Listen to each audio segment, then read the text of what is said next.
Salajipun jam menika pembahasan bab mandi besar. Ya jam menika bab kewajiban mandi. Hal-hal yang mewajibkan mandi. Ya. Pembahasan-pembahasan menika nggih wiwit wudu, ya wiwit mandi, ya. Ingkang Islam majibaken bab-bab menika naiken wonten sebab-sebabipun nedahaken bilih saestu Islam agama ingkang menjaga kebersihan, kesucian, ya ingkang menika sarana kesehatan secara lahir dan batin. Ayat menika menawi kita tingali ya, pembahasan masalah kesehatan, maka tidak lepas dari masalah kesucian lahiriah ya, kanthi menika siram, kanthi wudu niku saged menjaga kesehatan seseorang. Wonten nalikanipun siram wonten perkawis ingkang ngedahaken siram harus mandi. Ananging wonten perkawis ingkang dipun sunahaken nggih siram. Menapa ingkang dadosaken wajib mandi sepindah injilnya keluar mani, baik ketika keadaan terjaga ataupun dalam keadaan tidur nyenyak.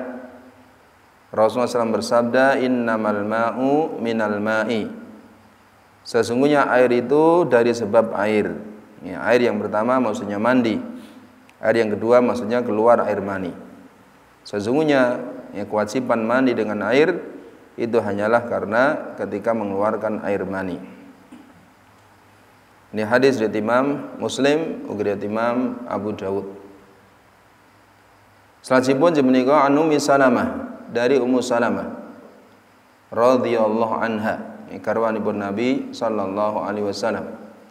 Ana Ummu Sulaim qalat, bilih Ummu Sulaim menika matur dumateng Nabi sallallahu alaihi wasallam. Ummu Sulaim menika wanita Ansar, ibu Anas bin Malik radhiyallahu anhu. Ya Rasulullah, innallaha la yastahyi minal haqq. Duh Rasulullah, Allah kalau mboten izin narangaken perkawis ingkang leres.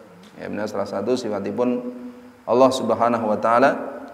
Bila Allah kalau mboten izin nerangaken perkawis yang leres. Ya kados wonten surat Al-Baqarah Allah ngendikaken innallaha la yastahyi minal haqqi innallaha la yastahyi ayyadriba mathalan ma ba'udatan fama fawqaha.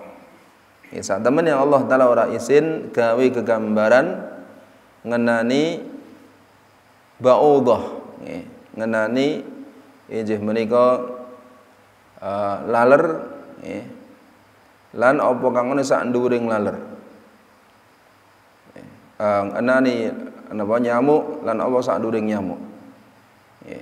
Innallaha la yastahyi ayyadriba mathalan ma ba'udatan fama fawqaha. Saat demi Allah taala ora izin gawe perumpamaan ikan kewan nyamuk lan apa kang ana ing nduwuring nyamuk. Fa amal ladzina amanu fa ya'lamuna annahu al-haqqu min rabbihim. Wondene wong-wong kang iman iku mau ngerteni gambaran kuwi mau yakti bener saka ngersane pangerane, ngersane Allah Subhanahu wa taala ingkang Maha Kuwasa. Wa amal ladzina kafaru fayaquluna madza radallahu bihadza mathala. Wondene wong-wong kafir pada ngucap apa kang dikersake dening Allah kanthi gambaran iki. Pranyata wonten seperangan para ilmuwan kanthi ayat menika tertarik untuk menyelidiki masalah nyamuk, lemut. Ingkang mumpun kita nggih gething dateng nyamuk nggih. Yen senengane nyokot, menghisap darah. Nek diceblek ra kena-kena. Ana pernyataan penciptaan nyamuk niku penciptaan yang luar biasa, menunjukkan keagungan Allah taala, kekuasaan Allah taala, kebesaran Allah taala. Ya, ternyata nyamuk itu adalah makhluk yang sangat mengherankan. Banyak hal yang ajaib pada nyamuk itu yang dibahas oleh para ahli dalam bab ini. Yang salah satunya seorang ulama dari seorang ilmuwan muslim dari Turki. Ya. Harun Yahya. Ya, beliau membahas tentang nyamuk dengan pembahasan yang luar biasa, menunjukkan keagungan Allah taala, kebesaran Allah Subhanahu wa taala. Nah, menika Ummu Sulaim badhe tanglet dhumateng Nabi sallallahu alaihi wasallam perkawis ingkang mbok menawi badhe ndadosaken isin. Ananging menika masalah hukum agami. Masalah hukum agami ingkang kaitanipun kalian masalah bersuci ya, sehingga menika perlu dipun mangertosi, kedah dipun mangertosi. Jalaran bersuci kelawu syarat sahnya salat. Ya nanging kanthi adab lan kecerdasanipun Ummu Sulaim miwiti kanthi kalimat menika, innallaha la yastahi minal haqq. Duh Rasulullah bilih Allah kalau mboten izin nerangaken bebener. Fahal 'alal mar'ati min ghuslin idza ihtalamat. Menapa wanita menika wajib siram naringanipun ikhtilam. Nggih. Sesungguhnya Allah tidak menerapkan hak, maka apakah perempuan juga wajib mandi bila mimpi? Ya. Terjemahan bila mimpi nggih menika kirang sempurna. Ikhtilam artinya mimpi basah. Bukan sekedar mimpi. Ya, karena kalau mimpi tidak wajib mandi. Yang wajib mimpi itu ikhtilam. Ikhtilam artinya mimpi basah. Dan mimpi kemudian sampai mengeluarkan maninya. Qala na'am. Kata Nabi sallallahu alaihi wasallam, iya. Idza ra'atil ma'a, apabila memang dia melihat air, maksudnya dia melihat ya kainnya basah sehingga dia benar-benar mimpi basah, maka ini wajib mandi. Ya, ini mungkin sebagian orang malu untuk membicarakan hal ini, tetapi ini masalah hukum berkaitan masalah kesucian, masalah syarat sahnya salat dengan kesepakatan para ulama. Ya menika Ummu Sulaim radhiyallahu anha tanget dumateng Nabi sallallahu alaihi wasallam. Mengenai keluarnya air mani di waktu terbangun, yaitu tidak tidur, diisyaratkan harus mandi karena dorongan syahwat. Hal ini merujuk pada sabda Nabi sallallahu alaihi wasallam. Dan hadis ingkang berderajat hasan sahih yang disebutkan dalam kitab Irwaul Ghalil ugi kitab Fathur Rabbani. Irwaul Ghalil menika takhrij Manarus Sabil, Fathur Rabbani no kitab Tartib Musnad Imam Ahmad Asy-Syaibani. Idza khadhafta al-ma'a faghtasil min al-janabah wa idza lam takun khadifan fala taghtasil.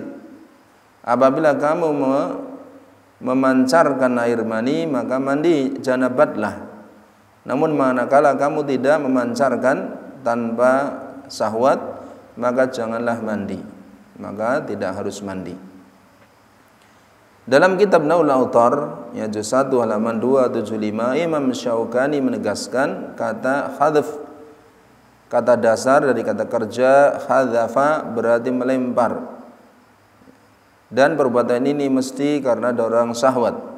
Begitulah Syekhul Islam Ibnu Taimiyah menyatakan hadis ini mengandung pengertian air mani yang keluar bukan karena dorongan syahwat, misalnya karena sakit atau cuaca sangat dingin, maka tidak wajib mandi janabat. Barang siapa yang ihtilam mimpi basah, namun ternyata ia tidak mendapati air mani, maka tidak harus mandi. Sebaliknya siapa saja mendapati air mani namun ia tidak ingat ihtilam, ya apakah dia mimpi atau tidak, maka dia harus mandi. Kados hadis ingkang paling ngajeng kalau wau innamal ma'u minal ma'. Sesungguhnya wajib mandi itu ketika ada air. An Aisyah qalat, saking Aisyah radhiyallahu anha, suila Rasulullah sallallahu alaihi wasallam anir rajul yajidul balal. Nabi SAW ditanya tentang seorang lelaki yang mendapatkan kebasahan, wala yadhkuru ikhtilaman, tapi dia tidak ingat mimpi basah. Apakah mimpi atau tidak dia enggak ingat. Faqala yaghtasil. Nabi SAW mengatakan dia harus mandi.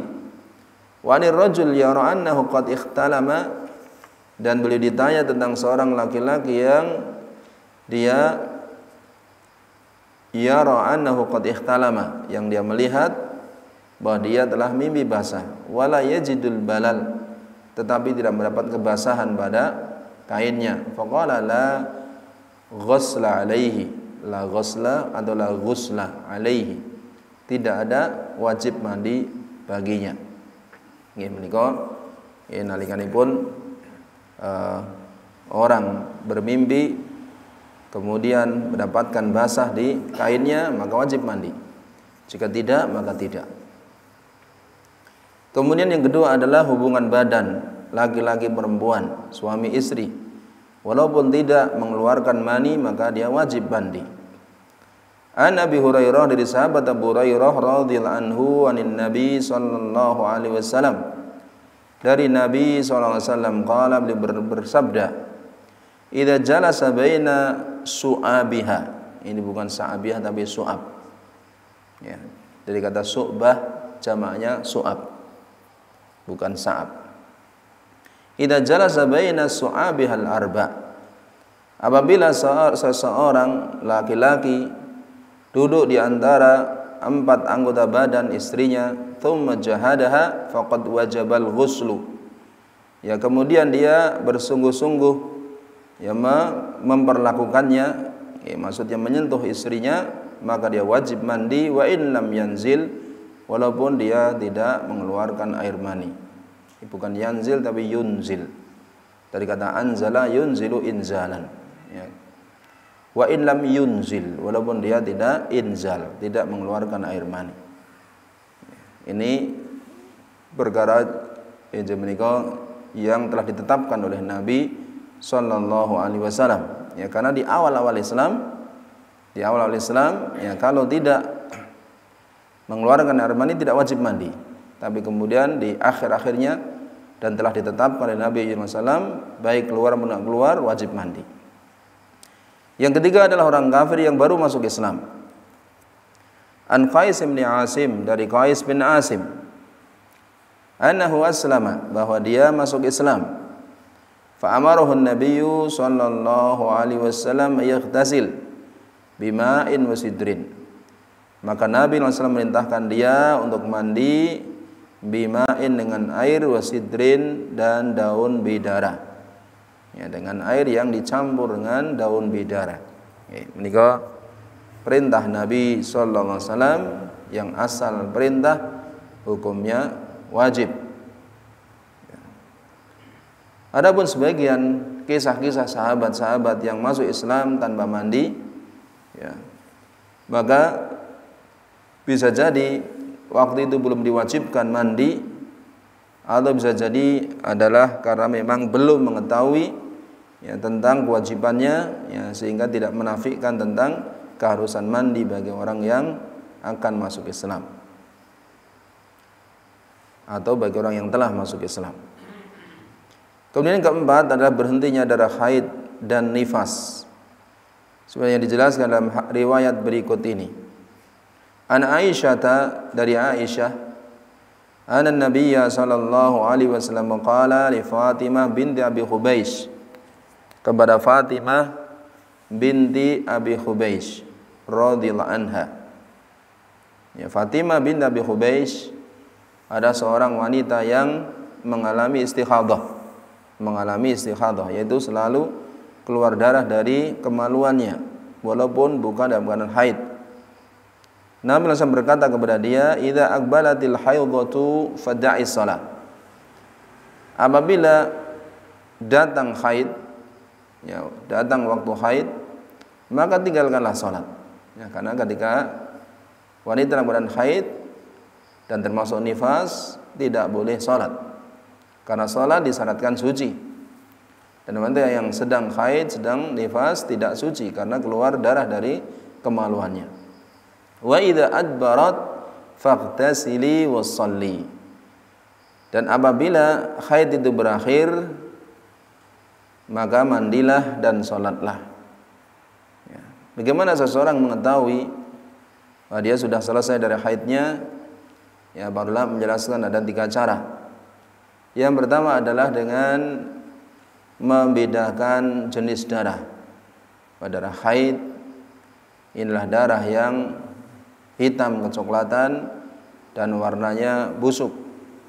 Adapun darah bukan haid, jadi darah istikhadah, itu darah yang merah warnanya kemudian berbau anjir darah. Maka ini yang pertama harus dibedakan. Jika tidak bisa membedakan, maka seorang wanita mungkin punya kebiasaan yang pasti setiap bulannya, maka itu yang digunakan. Jika tidak punya, para ulama mengatakan melihat kerabat-kerabat dekatnya, melihat kakaknya, adiknya, orang tuanya, ibunya, itu bisa dijadikan ukuran jika memang tidak mampu. Ya, tapi yang pertama tadi membedakan warna darah. Ya, karena sebagian wanita kadang-kadang dengan sebab menggunakan kontrasepsi itu merusak daur haid. Ya, kita banyak ketemu orang-orang, ya, wanita-wanita yang bertanya, ya, tentang ketidakpastian, ya, atau berubahnya siklus haid dengan sebab menggunakan kontrasepsi, ya, baik berupa pil ataupun yang lainnya. Maka dia harus mengetahui tentang perbedaan darah sehingga dia bisa sholat dengan tenang dengan sebab itu. Sedangkan hukum nifas menurut ijma ulama sama dengan hukum haid. Ya. Nifas sama dengan hukum haid. Cuma bedanya, ya, kalau nifas, ya, itu ada batas maksimalnya 40 hari. Kalau sebelum 40 hari sudah berhenti, maka dia wajib untuk mandi kemudian sholat. Jika sampai 40 hari itu masih terus mengalir darahnya, maka dihukumi darah istighadah. Itu darah karena penyakit, darah karena ada urat atau pembuluh darah yang terluka sehingga selalu mengalirkan darah, maka dia tetap harus sholat, ya, dan mandi walaupun dalam keadaan mengeluarkan darah, karena bukan darah haid tetapi darah istighadah namanya. Kemudian yang kedua, bahasan kedua adalah tentang rukun mandi besar. Pertama adalah niat. Karena ada hadis Nabi sallallahu alaihi wasallam mengatakan innamal a'malu binniyat wa innamal likulli imri'in ma nawa. Sesungguhnya segala amal perbuatan tergantung niat pada niatnya atau terjadi karena niat, dan setiap orang akan mendapatkan sesuai dengan niatnya. Ini hadis dari Imam Bukhari, Imam Muslim dan yang lainnya, dari sahabat Umar bin Khattab radhiyallahu anhu. Dan niat ini adalah amalan hati yang masuk dalam seluruh amal perbuatan. Amal perbuatan, ya. Ayat ini kalau diberikan saking Imam Syafi'i rahimahullahu taala bahwa hadis niat innamal a'malu binniyat itu masuk ke dalam 70 bab. Hadis niat ini masuk ke dalam 70 bab. Maksudnya yaitu dalam semua bab-bab itu, bab-bab ibadah harus ada niat, ya, ada niat. Dan niat sebentar kita sebutkan dahulu, ya, ada dua, itu niat untuk melakukan perbuatan tersebut karena perintah Allah Ta'ala. Yang kedua adalah ikhlas. Yang pertama sengaja melakukan amalan itu, yang kedua mencari ridho Allah Subhanahu wa Ta'ala. Kemudian rukun yang kedua yaitu menyiramkan air pada sekujur tubuh, pada seluruh tubuh. yakni ya mulai rambut sampai kakinya semua harus terkena air. Ya. Ini yang rukun yang demikian yang harus ada. Adapun nanti yang dianjurkan, yang dituntunkan, insya Allah akan dibahas ya di dalam bab berikutnya, keterangan berikutnya insya Allah yang agak panjang pembahasan ini. Sehingga insya Allah kita baca bersama pada pertemuan berikutnya insya Allah tentang tata cara mandi besar yang dianjurkan. Oke, menika menawi kita terangkan wonten ing dalu menika nggih. Lan saderengipun kita pungkasi menawi wonten ingkang badhe dipun dawuhaken dening para bapak, para jamaah akoban bab ingkang kita aturaken kita bab ingkang sanes kawula sumangga akan menawi wonten.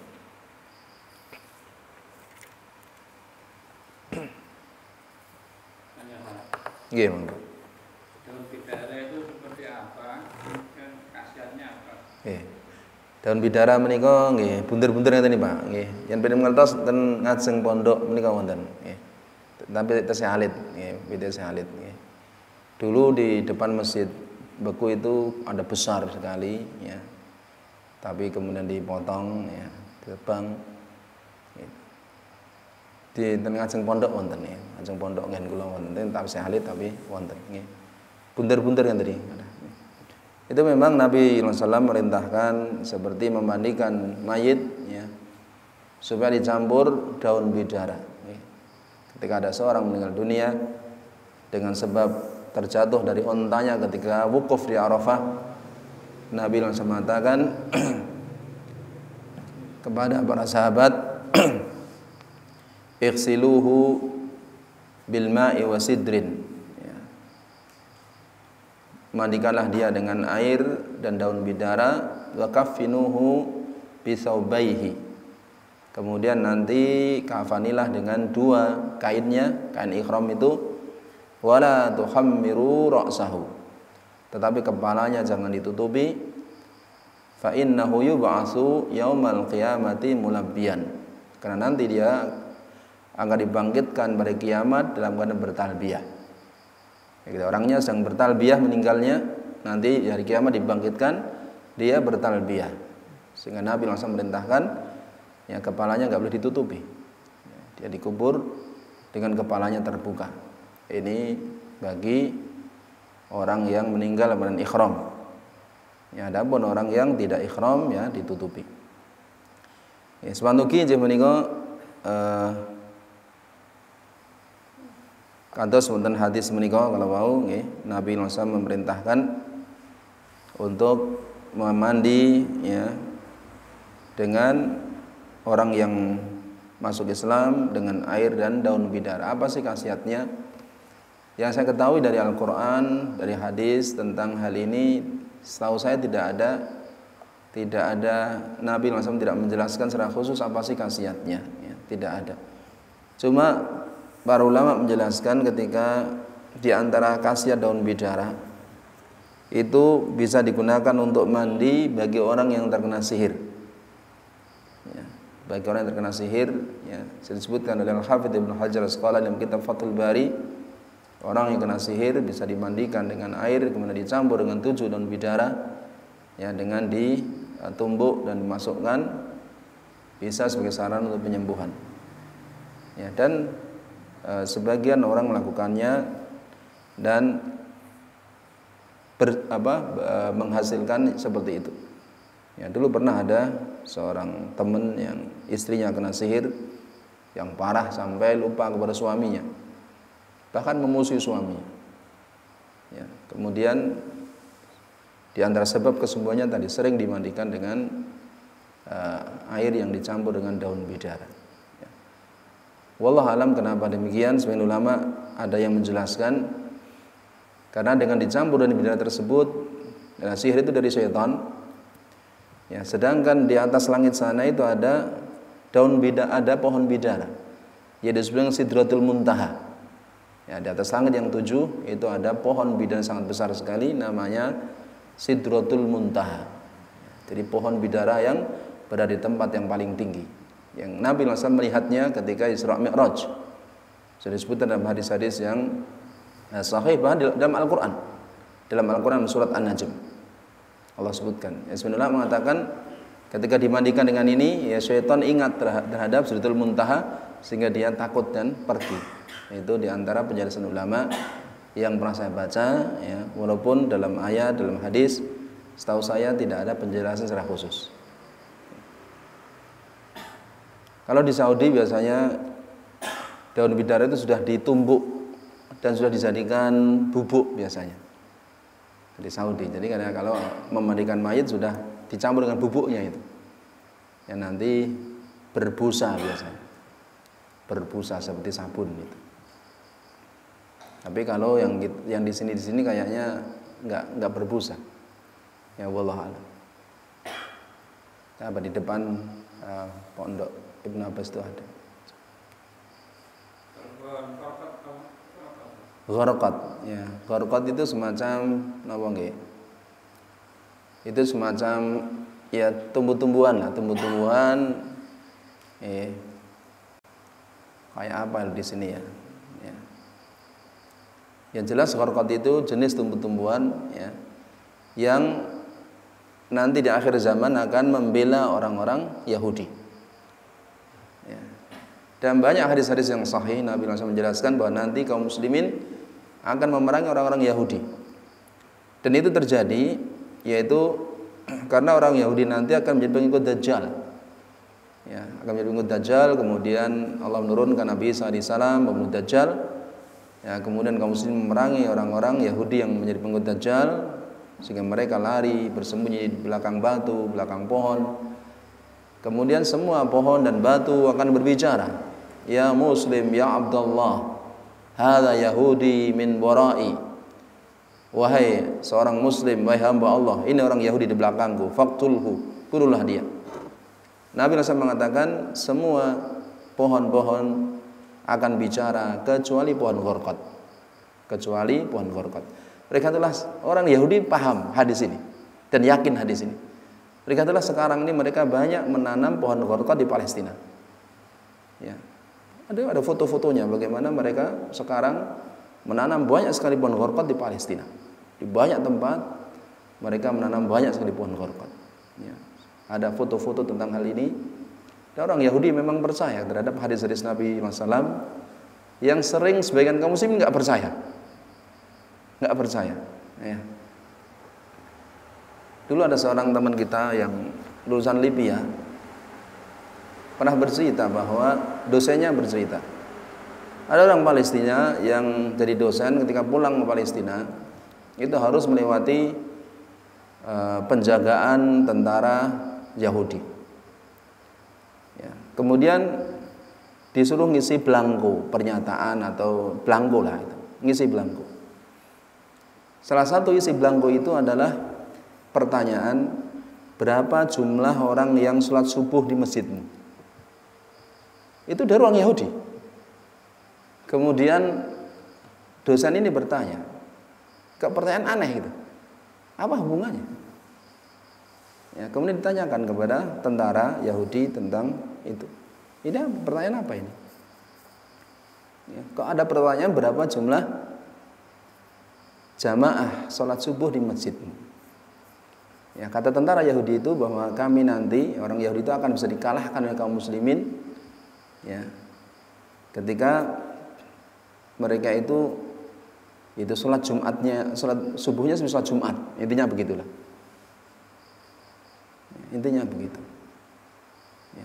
Dan mereka paham tersebut. Jadi bahwa nggak mungkin umat Islam menang melawan orang Yahudi kalau umat Islam itu jauh dari agamanya. Dan mereka tahu itu. Dan mereka mengatakan begitu para tentaranya. Dan sekarang memang kalau kita lihat di Palestina sendiri memang jauh dari agama Islam orang-orang. Ya kita dengar dari banyak berita-berita. Ya. Bahkan sebagian orang yang memperjuangkan kemerdekaan Palestina itu kerjasamanya dengan orang-orang Syiah. Orang Syiah. Bagaimana? Kan Allah memberikan pertolongan. Ya ketika mereka itu menyimpang dari agamanya, jauh dari agamanya. Mereka itulah banyak para ulama mengingatkan, ya Allah itu maha perkasa. Kalau hamba-hambanya dekat dengan Allah dan lurus, mohon pertolongan, mesti Allah tolong. Tapi kalau mereka jauh dari Allah, maksiat, syirik, tersebar, bagaimana Allah akan menolong? Sebab mereka jauh dari Allah Ta'ala. Mereka itulah sesungguhnya solusi yang sering disampaikan ulama, supaya kembali kepada agama Islam. Kembali kepada agama Islam. Pelajari agama Islam, amalkan agama Islam, dakwahkan agama Islam. Itu nanti adalah sebab pertolongan Allah Ta'ala. Allah mengatakan dalam Al-Quran, in tansurullaha yansurkum wa yusabbit aqdamakum. Jika kamu menolong agama Allah, Allah akan tolong kamu. Dan kenyataan memang kebanyakan umat Islam di mana-mana jauh dari agama. Fanatisme golongan luar biasa. Ya. Permusuhan agama Islam luar biasa. Di Indonesia juga demikian. Ya. Bagaimana perguruan tinggi Islam dirusak oleh orang-orang kafir. Ya. Dan banyak data tentang hal tersebut. Ya. Sehingga orang-orang yang memiliki gelar-gelar Islam tapi merusak agama Islam, memusuhi agama Islam. Ya, semoga Allah memberikan keselamatan kepada kita semua. Inilah yang kita sampaikan, setelah kita sambung yang lain. Subhanakallahumma bihamdika asyhadu an la ilaha illa anta astaghfiruka wa atubu ilaik. Assalamualaikum warahmatullahi wabarakatuh.